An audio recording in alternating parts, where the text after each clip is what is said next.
তিলোত্তমা রাজধানী ঢাকা। তীব্র ক্ষুধা নিয়ে রাস্তা দিয়ে হাঁটছেন আপনি। হঠাৎ করে চোখে পড়ল ফুটপাতে মানুষের ভিড়। দূর থেকে মনে হতেই পারে যেন সিনেমা হলের টিকিটের জন্য লম্বা লাইন, কিংবা এও মনে হতে পারে টিসিবির ট্রাক থেকে স্বল্প মূল্যে মানুষজন পণ্য কিনছে। কিন্তু একটু কাছে গেলেই পরিষ্কার, এটি কোনো সিনেমা হলও নয়, টিসিবির পণ্যের দোকানও নয়, বরং একটি ছোট্ট দোকান। আর সেই দোকান ঘিরেই ক্রেতাদের উপচে পড়া ভিড়। এখন প্রশ্ন হতে পারে, কি পাওয়া যায় এতে? কেন মানুষের এত কৌতূহল? এই ভিড়ের পেছনে রয়েছে একটি স্বাদ আর স্বল্প মূল্যের গল্প। ঢাকা বিশ্ববিদ্যালয়ের চারুকলা অনুষদের ৩ নম্বর গেটের সামনে বিকেল থেকে শুরু হয় এই ব্যস্ততা। সাদেক এবং মামুন, যারা ২ যুগেরও বেশি সময় ধরে চালিয়ে যাচ্ছেন তাদের এই খাবারের ব্যবসা।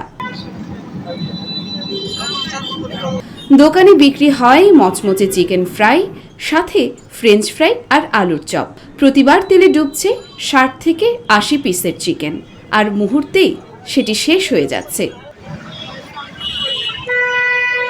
এই স্বাদের দাম শুনলে আপনার চোখ কপালে উঠবে। মাত্র ১২ টাকায় মেলে ১ পিস চিকেন ফ্রাই, আর ফ্রেঞ্চ ফ্রাই মাত্র ২০ টাকায়, আলুর চপ ৫ টাকায়। আগে ১০ টাকা করে পিস খেতাম, এখন ১২ টাকা। কিছুদিন যাবত আর কি দাম বাড়ছে, বাট টেস্ট আগের মতোই আছে, চেঞ্জ হয় নাই, ভালো। কিন্তু এত কম দামে বিক্রি করে লাভ কিভাবে হয়? এমন প্রশ্নের জবাবে দোকানি জানিয়েছেন, খুবই সীমিত লাভ তার। ১ পিসে মাত্র ১ থেকে ২ টাকা লাভ হয়। তবে একদিনে ১,০০০ পিস বিক্রি হলে লাভ দাঁড়ায় ১.৫ থেকে ২,০০০ টাকা। আর মাস শেষে হিসেব করলে ৫ থেকে ৬ লক্ষ টাকার বিক্রি হচ্ছে। আমরা লাভ সীমিত করি, দেখা গেছে সেল বেশি, যেমন কি দেখা গেছে ছেলের উপরে নির্ভর করে। তিনি আরও জানান, তিনি বেশি লাভ করতে চান না। শিক্ষার্থীদের কথা মাথায় রেখেই তিনি এই ব্যবসা খুলে বসেছেন। দেখা গেছে স্টুডেন্ট লাইফ তো দেখা গেছে তা করতে বেশি দেওয়া যায় না।